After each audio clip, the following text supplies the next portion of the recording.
Hello po mga boss! Welcome back po sa aking channel and then sa aking Facebook page. Ito po, ipapasilip ko po sa inyo ang Isuzu Forward na 6HK1-9 na bibisitahin po ng ating boss na tumawag sa atin na taga Dagupan, Pangasinan. As is condition na unit ang ipapasilip ko sa kanila. And then ito po ang aking napili po para sa kanila.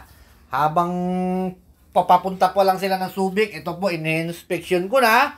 Titignan ko yung lahat ng parte ng unit. And then, siyempre, pinaandar ko na rin. Para po, pagdating nila, sir, paandarin ko na lang uli. I-check na lang natin kung goods ba ang engine ito. Walang leak, walang talsik, ha? And then, ito pong unit po na ito is as is condition. New arrival, and then nasa kanan pa po yung manibela nito. And then, ipare-recall po. Airbag suspension, papa-molly type na lang po yung likuran with side door. And then, with isang fuel tank na malaki. Ayan po, fuel tank niya. Mahabang fuel tank. As is po yung pang-ilalim. Hindi pa siya nagagalaw. Siyempre, at yun talaga ang gusto ng ating mga boss pag namimili. And then, mamaya-maya lang po is papasilip ko po sa inyo sila, sir, na tiga Dagupan, Pangasinan. Talaga naman okay na, alright pa po yung truck po na ito, ha. Kasi po may pinagpilian ako.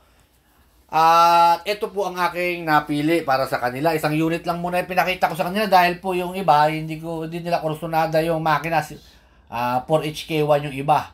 Ito na po sila ngayon. Ito po yung kanyang engine. Pinandar ko 6HK1-9. Yan po ang engine po ng truck po nila. And then ito po chinek natin kung may mga leak. Wala naman po mga leak. So far, so good. Wala. And then, eto na po. Sila, sir, at iniikot na nila yung unit. Tinitignan na nila. And then, syempre, habang nagtitingin-tingin sila, nagbibideo naman po tayo para sa ating content for today. Ayan. Kita nyo naman, ang ganda ng loob. Negative 30 ang freezer po nitong gagawin po nila, sir. And then, ito po. At as is, ito po yung kasama ni sir tiga Pangasinan din. Ayan, kita nyo naman, ang gagwapo ng tiga Pangasinan, no? Kita nyo naman, ito naman si sir, yung kausap natin, no? Meat dealer sila, meat dealer sa Pangasinan. Ito si sir, laki ng katawan ni sir. Parang katawan ni Bautista. Talagang machong-macho po, ha? Ito po yung kabuuan. And then once again po, maraming salamat po kay sir ng Dagupan, and then sa kanyang mga kasama at makukwento yung mga kasama niya, ha? And then thank you po sa panonood ng Subic Truck TV. Ito muna po ang content natin for today. Ang ating pong boss na tiga Pangasinan na nakapag-reserve po ng unit po na to. Pina-reserve nila with chains, molye po yan, ha? And then ito po ang unit na kanilang napili.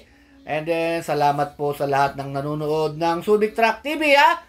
Tawag po kayo sa akin pag may mga kailangan unit po kayo dito sa Subic para po maitulungan ko po kayo or maigide ko po kayo dito. Makahanap ng mga sariwang unit katulad po nila, sir. Ayan po,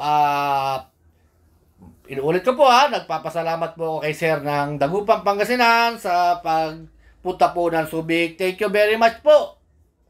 And then sa mga nanonood po ng Subic Truck TV, please subscribe my YouTube channel and then my Facebook page. Hanggang dito na lang po ang munting video ipapasilip ko po sa inyong lahat.